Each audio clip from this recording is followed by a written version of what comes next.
Halo, minasan. Selamat datang kembali di Kumakung. Kalau sebelumnya kita sudah belajar hiragana dan katakana, sekarang saatnya kita naik level. Di video ini, kita akan mulai mengenal kanji, salah satu bagian penting dalam bahasa Jepang. Tenang aja, belajar kanji itu seru dan nggak sesulit yang dibayangkan. Dengan metode yang gampang dipahami, Kumakun siap menemani perjalanan belajarmu. Di bab ini, kita akan memahami dasar-dasar kanji, seperti asal-usulnya, cara membaca, dan tips belajar yang efektif. Jadi, siapkan catatan kalian, dan mari kita mulai. Kanji berasal dari Tiongkok dan mulai digunakan di Jepang sejak abad ke-5 hingga ke-6. Berbeda dengan hiragana dan katana yang berbasis fonetik, kanji adalah ideogram. Artinya, setiap karakter kanji memiliki makna tersendiri dan mewakili suatu konsep tertentu. Mengapa kanji penting?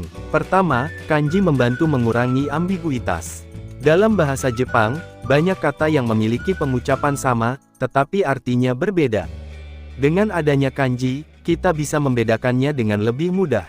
Kedua, kanji mempercepat pemahaman. Dengan satu karakter saja, kita bisa langsung menangkap makna suatu kata tanpa perlu membaca seluruh kalimat. Ketiga, kanji sangat penting dalam membaca dan menulis. Sebagian besar teks dalam bahasa Jepang, seperti buku, koran, dan dokumen resmi, ditulis menggunakan kanji. Jadi, kalau ingin lancar dalam bahasa Jepang, kita harus mulai belajar kanji dari sekarang. Setelah mengenal apa itu kanji, sekarang kita akan belajar tentang struktur dasar kanji. Kanji terdiri dari radikal busu, yaitu komponen dasar yang menentukan maknanya. Dengan memahami radikal, kita bisa lebih mudah mengingat dan menebak arti dari suatu kanji. Contoh radikal yang umum, misalnya, radikal sui yang berarti air. Jika kita melihat kanji yang mengandung radikal ini, seperti umi, yang berarti laut, kita bisa menebak bahwa kanji tersebut berkaitan dengan air. Radikal ki berarti pohon. Kanji seperti mori, yang berarti hutan, menggunakan radikal ini karena hutan terdiri dari banyak pohon. Radikal ren berarti orang. Contohnya, karada, yang berarti tubuh karena tubuh adalah bagian dari manusia. Radikal huo berarti api. Contohnya, hai, yang berarti lampu, yang sering dikaitkan dengan cahaya atau api. Radikal yan berarti kata. Contohnya, hanashi, yang berarti percakapan, yang tentunya berkaitan dengan kata-kata. Selain radikal, kanji juga terdiri dari goresan strokes kakusu. Urutan dan arah goresan ini harus diikuti agar tulisan tetap rapi dan mudah dibaca. Jadi, memahami struktur dasar kanji akan sangat membantu dalam belajar bahasa Jepang. Siap untuk belajar lebih banyak? Ayo kita lanjut ke materi berikutnya. Sekarang kita masuk ke bagian penting dalam belajar kanji, yaitu cara membacanya. Tahukah kalian bahwa setiap kanji biasanya memiliki dua cara baca utama, yaitu onyomi bacaan yang berasal dari bahasa Tiongkok, kunyomi bacaan asli dalam bahasa Jepang. Contoh cara membaca kanji. Kanji san berarti gunung. Bacaan onyominya adalah san, sedangkan kunyominya adalah yama.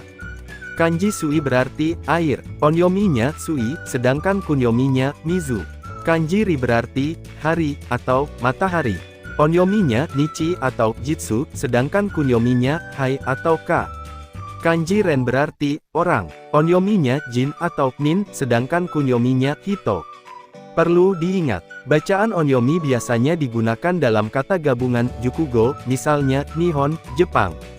Sementara kunyomi sering digunakan dalam kata tunggal atau dikombinasikan dengan hiragana, seperti yama, gunung. Dengan memahami cara membaca kanji, kita bisa lebih mudah membaca dan menghafal kosakata bahasa Jepang.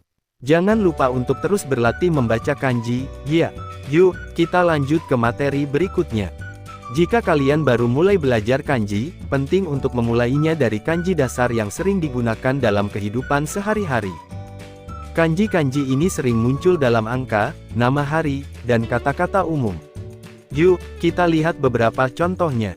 Kanji angka, yi bacaan ichi, berarti satu. Contoh, hitori artinya satu orang. R bacaan ni, berarti dua. Contoh, nigatsu artinya Februari. San bacaan san berarti 3. Contoh, sanji artinya jam 3. Kanji yang berhubungan dengan waktu dan alam. Yue bacaan Getsu atau Gatsu berarti bulan.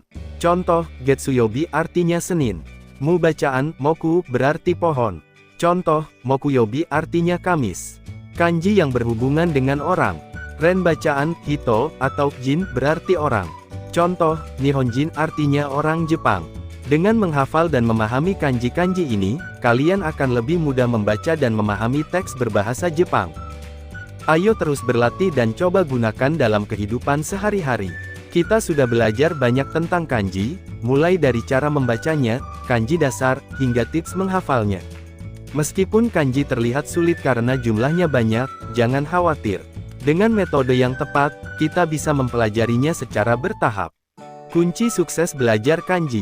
Pelajari urutan goresan agar tulisan lebih rapi dan mudah diingat. Hafalkan radikal karena membantu memahami arti kanji dengan lebih cepat. Gunakan gambar atau asosiasi visual untuk mengingat bentuk kanji.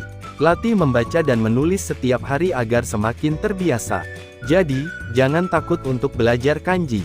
Semakin sering kita latihan, semakin mudah dan menyenangkan. Nah, itulah pembahasan kita tentang kanji. Semoga materi ini membantu kalian dalam memahami dan menghafal kanji dengan lebih mudah. Kalau kalian merasa video ini bermanfaat, jangan lupa untuk like, komen, dan subscribe supaya kalian nggak ketinggalan materi berikutnya. Jangan lupa juga share ke teman-teman kalian yang ingin belajar bahasa Jepang ya. Sampai jumpa di video berikutnya.